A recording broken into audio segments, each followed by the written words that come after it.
할렐루야. 오늘 이 시간에 같이 은혜 받을 말씀입니다. 계속해서 사도행전 8장 18절 말씀부터 21절 말씀까지 18절 말씀부터 21절 말씀까지 한 절씩 읽으면서 같이 또 은혜를 나누겠습니다. 시작. 시몬이 사도들의 안수로 성령 받는 것을 보고 돈을 들여 이르되 이 권능을 내게도 주어 누구든지 내가 안수하는 사람은 성령을 받게 하여 주소서 하니, 베드로가 이르되 내가 하나님의 선물을 돈 주고 살 줄로 생각하였으니 내 은과 내가 함께 망할지어다. 하나님 앞에서 내 마음이 바르지 못하니 이 도에는 내가 관계도 없고 분깃될 것도 없느니라. 아멘. 사랑의 아버지 감사합니다. 간밤도 하나님 은혜 가운데 저희들을 쉬게 하시고 또 하나를 허락받아 이 새벽에 하나님을 찬양하며 이 시간에 생명의 떡을 받기로 합니다. 말씀은 하나님이시요 지혜요 응답이요 능력이요 치유요 축복이오니 이 시간에 말씀에 큰 생명의 은총을 하나님 나레어 주시고 베풀어 주시고 이루어 주시옵소서. 예수님의 이름으로 기도올옵나이다. 아멘. 할렐루야. 오늘도 하나님은 여전히 말씀을 통해서 말씀하십니다. 그러므로 하나님의 말씀을 받을 때 받는 마음의 자세가 중요한데요, 내가 하나님 앞에서 하나님의 음성을 듣는다는 자세로 여러분 경청하면 신명기 28장 1절로 14절의 축복이 나가도 들어가도 소유의 축복이 하는 모든 형통하게 되는 여러분 축복이 임할 줄 믿습니다. 또 말씀이 선포될 때 우리가 입을 열어서 화답해야 될 단어가 있는데 그 단어는 아멘입니다. 아멘은 하나님께 영광을 돌린다는 의미고요, 아멘은 하나님 말씀이 그대로 이룰 줄 믿습니다라는 신앙의 고백입니다. 또 아멘은 우리 마음의 기도의 소원이 담겨져 있습니다. 그러므로 하나님이 여러분 말씀이 선포될 때마다 입을 열어서 아멘함으로 여러분 말씀의 응답의 축복을 이루는 누리는 여러분 되시기를 다시 한번 주 이름으로 축원합니다. 자, 우리는 지금 계속해서 사도행전 말씀을 통해서 같이 은혜를 나누고 있습니다. 지금 사도행전 8장 말씀을 통해서 은혜를 나누고 있는데요, 여러분 반복이 능력입니다. 여러분 8장에 들어와서는 이미 전장에서 스데반이 죽는 그 모습을 이 사울이라는 사람이죠. 자꾸 이제 사도 바울이라 그러는데, 이 사울이라는 사람이 그 스데반이 돌에 맞아 죽는 것을 당연히 여겼다는 거예요. 또 스데반이 죽고 난 다음에 그 예루살렘에 큰 박해가 임했어요. 그러므로 여러분 그 박해 때문에요, 너무나도 심했기 때문에 이 12사도 외에는 많은 사람들이 어디로? 유대와 사마리아로 흩어지니라 그랬습니다. 자, 이 흩어짐의 은혜는 큰 은혜와 축복에 또 하나님의 섭리하심이 있다고 말씀을 드렸습니다. 자, 그들이 보통 흩어져서 도망가게 되면 숨거나 여러분 몸을 사리게 돼 있고, 자기가 신분이 나는 제자가 아니다라는 부분으로 여러분 이렇게 속이고 감추는 경향이 있는 거예요. 그런데 이들은요 가서 뭐 했어요? 그들이 가자마자 그곳에 여러분 복음을 전합니다. 그래서 두 번째 사도 누가? 빌립 집사가 복음을 전하게 될 때 성령의 역사가 나타나는 거예요. 안진뱅이가 일어나고요, 귀신 쫓아나는 놀라운 표적의 역사가 나타납니다. 그런데 그 당시에 시몬이라는 사람이 있었는데 마술을 행하는 사람이라 그랬어요. 마술은 거짓 영이라 그랬습니다.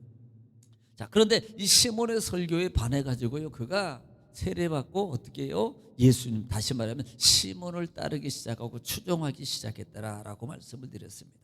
그래서 지금 은혜의 역사가, 성령의 역사가 나타나고 은혜가 충만한 역사가 나타났다는 소식을 누가 들어요?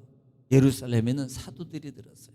그리고 그 사도 중에 누가? 베드로와 요한이 그곳에 파송을 받습니다. 자, 와보니까요, 지금 성령의 역사는 나타났는데 그들이 성령 받은 사실이 없는 거예요.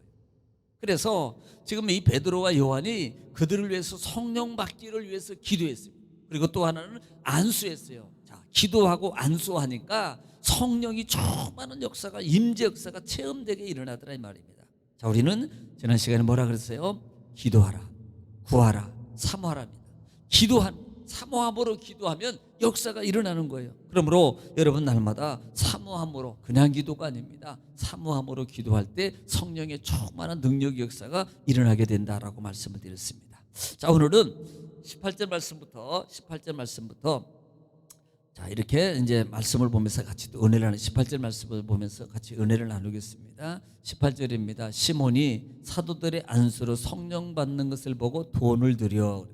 자, 시몬은 누구예요? 마술을 행하다가 빌립 집사가 설교하는 그 설교와 그 다음에 특별히 중요한 건 표적이 나타나는 걸 보고요, 자기는 그 귀신 쫓아내는 거 못하거든요. 그러니까 그 귀신을 쫓아나고 병이 나음받는 그 현장에 목도한 다음에 이건 내가 지금 이 빌립 집사를 따라야 되겠다, 그렇게 따랐던 이 시몬입니다. 그러니까 이 시몬이 이 빌립 집사가 그 안수에서 이 성령의 역사가 나타난 걸 보고 뭐라고 말합니까? 사도들의 안수로 성령 받는 것을 보고, 특별히 누구요? 베드로, 요한을 통해서 받는 이 성령의 역사. 그래서 돈을 들여 19절에 이르되 이 권능을 내게도 주어 누구든지 내가 안수하는 사람을 성령 받게 하여 주소서 하니 그랬습니다. 지금 마술을 행하는 자요, 그리고 나는 큰 자라고 말했던 자입니다. 이게 부러운 거예요. 여러분, 여기서 볼 수 있는 게 뭡니까? 지금 이 시몬은 온전하게 변화받지 못한, 과거에 성령 받지 못한 제자들의 모습과 똑같은 거예요. 그러니까 뭔가를 뭘 통해서, 이것은 물질 만능주의 사고에서 아직도 벗어나지 못했다 이 말입니다. 그래서 자기가 가지고 있는 그 많은 돈을 가지고 드리면서 나도 그 성령 받는 것을 좀 나도 행하게 해달라고, 내가 안수받고 내가 안수하면 많은 사람들이 막 그런 일을 일어나게 해달라고 돈을 주면서 지금 돈을 주고 말하는 거예요. 아직도 이 물질 만능주의에 벗어나지 못하고 있는 이 육적 시몬에 대해서 20절에 베드로가 이르되 내가 하나님의 선물을 돈 주고 살 줄로 생각하였으니 내 은과 내가 함께 망할지어다. 지금 보세요. 지금 베드로가, 여러분, 이 시몬은 하나님의, 이걸 뭐라고 말해요? 베드로 사도는 선물이라고 말한다 이 말이에요. 선물. 여러분, 선물의 의미가 뭐예요? 선물의 의미가, 이 선물의 의미는요, 지금 하나님께서 값없이 주신 것을 말하는 이 그러니까 보통 우리는 공기, 이거 선물이에요. 또 하나 구원도요, 그 선물이다 이 말이에요. 그러면 여러분, 생명을 던져서 누군가 나를 위해서, 짐승이 죽는 게 아니고요, 돈으로 한 것도 아니고요, 누군가 내가 한 사람이 죽어야 한 사람이 산다라고 했을 때 그 한 사람이 죽는 걸 값을 얼마로 치겠냐, 이걸 얼마나 치겠어요? 여러분이 마시고 있는 공기를 여러분 값없이 받고 있는 햇빛이나 그 다음에 이 공기를 여러분 얼마로 치겠습니까? 그래서 하나님이 이것은요, 도저히 이거는 값으로 칠 수 없는 큰 거란 말이에요. 이것을 하나님이 선물이라고 말하는 거예요. 선물. 우리가 단순히 예를 들어서 뭐 이렇게 작은 거 생일 때, 어떤 뭐 절기 때 이렇게 주는 선물의 개념으로 보면 안 된다는 말입니다. 그래서 베드로 사도는 이 성령의 임재와 역사를, 이 나타남을 뭐라고 표현해요? 하나님의 선물이라고 말한다 이 말이에요. 그런데 이것을 네가 돈을 주고 살 줄로 생각하였느냐? 네가 돈을 주고 살려고 생각하느냐? 그러므로 너는 이것을 돈으로 생각했으므로 결국 뭐라고 말해요? 네가 말씀을 통해서 뭐라고 말해요? 은과 내가 함께 망할지어다라고.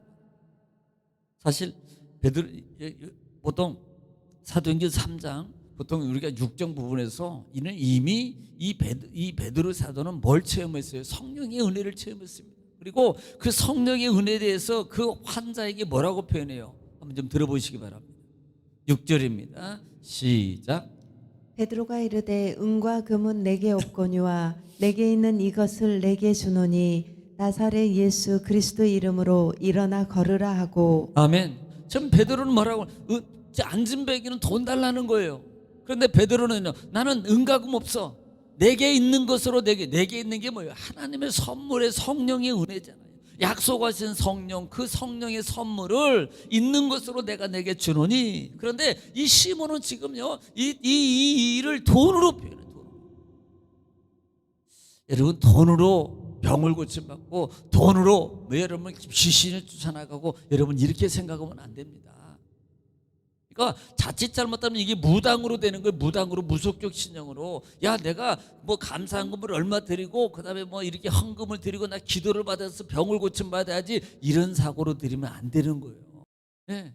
하나님 은혜가 감사합니다, 내가 주님 은혜에 감사합니다라는 그 은혜에 감사한 마음 속에서 우리가 헌물도 하고요, 헌금도 하고 이렇게 하는 거지, 어떤 조건을 가지고 헌금을 드리는 게 아니라 이 말입니다. 감사해서 하나님의 전능하심의 은혜가 너무나도 감사해서 그 하나님의 능력을 인정하고 그 감사한 은혜로 드리는 거예요. 우리가 무속정 이와 같은 신앙의 삶에 있으면 안 된다 이 말이에요. 그런데 이 시몬은 바로 그런 신앙의 형태란 말입니다. 내가 돈을 주고 사는 걸로 생각하느냐라는 말이에요. 여러분, 어떻게 보면 우리가 이 세상에 살면서 아직도 물질 만능주의적인 사고, 그 사고에서 벗어나지 못하는 신앙의 형태가 너무나도 많다는 거예요. 벗어나야 돼요. 하나님이 주시는 겁니다. 거저 주신 은혜 속에 하나님의 그와 같이 물질이든 건강이든 하나님이 다 축복해 주시고 역사해 주는 거예요. 그러니까 이런 부분을 통해서 여러분, 경고하는 게 바울 사도가 디모데전서 6장 부분에 보면은 이것을 뭐라고 표현해요? 디모데 6장 10절 말씀입니다. 10절 말씀에 다 같이 한번 들어보겠습니다. 시작. 돈을 사랑함이 일만하게 뿌리가 되나니 이것을 탐내는 자들은 미혹을 받아 믿음에서 떠나 많은 근심으로써 자기를 찔렀도다. 예, 돈은 자기를 찌르는 거예요. 돈을 사랑함이 일만 악의 뿌리라 그래요. 모든 것의 뿌리입니다. 이것 때문에 살인, 이것 때문에 문제, 이것 때문에 문제, 정말 엄청난 일들이 많이 일어나요. 어떤 정치 세계든 어떤 경제 세계든 어떤 세계든 간에 다 관계되어 있는 게 뭐예요? 돈이에요, 돈. 이게 악의 뿌리란 말입니다. 그래서 이것을 자기를 찌르는 거, 결국은요 자기를 찌르는 거라고 표현해요. 예. 그래서 이것은 미혹 온다는 말을 써요. 미혹해서 믿음을 떠나게 하고 자기를 찌른다는 거예요. 믿음을 떠나게 하는 게 돈이에요. 또 하는 거 보겠습니다. 디모데후서 3장 2절 부분인데요. 정말 우리가 디모데후서 3장은 뭐예요? 말세에 대해서 말하잖아요. 자, 3장 2절입니다. 시작. 사람들이 자기를 사랑하며 돈을 사랑하며 자랑하며 교만하며 비방하며 부모를 거역하며 감사하지 아니하며 거룩하지 아니하며. 예, 사람들이 돈을 사랑한다. 말세가 되면 사람들이 돈을 이것은 돈을 쫓아가는 거예요. 쫓아다니는 거예요. 아니, 성경은 분명히 돈이 따라오도록 하라 그랬어요. 할렐루야. 여러분, 하나님 물질이 여러분을 따라다니기를 주님은 축원합니다. 여러분이 돈을 쫓아가는 인생이 아니라 돈이 여러분을 쫓아다니는, 따라오는 그와 같은 축복의 삶이 되기를 다시 한번 주님은 축원합니다. 자, 그리고 난 다음에 그래서 내가 네 돈 때문에 너는 돈과 같이 망해. 이게 진리예요. 네, 돈과 같이 망하게 돼 있다 이 말이에요. 여러분, 경각심을 가지고 여러분 깨어있기를 주님 축원합니다. 21절 말씀입니다. 하나님 앞에서 내 마음이 바르지 못하니 이 도에는 내가 관계도 없고 분깃될 것도 없느니라 그랬어요. 그러니까 하나님 앞에서 내 마음이 바르지 못, 너희는 근본 바탕의 정신이 잘못되었다고 말하는 거예요. 이것은 너는 근본이 물질 맞는 하나님이 최고, 하나님의 전능하심 속에 있어야 되는데 너는 아직도 물질 세계에서 벗어나는 근본이 아직 안 바뀌었어. 마음이 안 바뀌었어. 마음에 깔려있는 신적 사상, 하나님의 사상, 그걸로 바뀌어져야 되는데 아직도 겉으로는 조금 세례받고 변했는데 아직 안 변했어. 아직도 물질 세계 속에서 벗어나지 못한 거야. 내 마음이 바르지 못하니 그래요. 그 다음에 이 도에는 그랬어요. 이 도라는 말이 토로고라는 말이에요.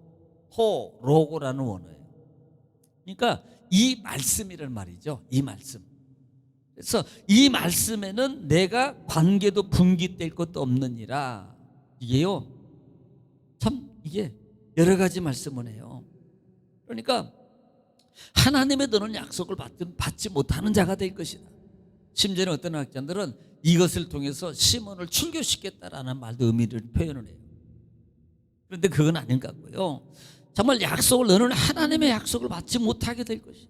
이 마음을 바꾸지 않으면 너는 말씀에 대해서는 내가 분깃도 없고 그 다음에 관계될 것도 없게 될 거야. 너 인생의 삶이. 우리는 조심해. 오늘 이 시간 우리의 말씀을 통해서 봅시다. 정말 이 속에서 주시는 시몬의 모습이 되면 안 된다 이 말입니다. 하나님의 어떤 일을 물질을 두고 산다 이 개념이 아니에요. 주님 앞에 내가 믿음을 보이고 그분을 신뢰하고 갈 때 하나님께서 내게 주시는 선물의 은혜입니다. 병 고치는 것도, 그 다음에 축복해 주는 것도 다 하나님의 축복이에요. 그리고 뭐 그 삶 속에 우리가 감사함으로 표현하는 거 할 수 있죠. 그러니까 우리 신앙을 바르게 가져야 된다는 생각. 물질 세계, 물질 만능주의 사고 속에서 우리는 벗어나야 된다. 할렐루야. 그래야지 살고, 그래야지 열려지고, 그래야지 하나님의 따라다니는 축복이 되는 걸 믿으시기 바랍니다. 쫓아가는 게 아니고 모든 것들이 나를 따라가는 축복의 인생의 삶이, 가정이, 사업장, 직장 되시기를 다시 한번 주를 축원합니다. 이 시간에 여러분 나라 민족을 위해서, 그 다음에 교회를 위해서, 그 다음에 가정과 자녀를 주여 한번 부르시고 통성으로 하나님께 간절히 기도하겠습니다. 주여, 걸어가시고 자비로우신 내려오신 아버지, 은혜와 사랑을 주님 감사합니다. 아버지와 나와 사랑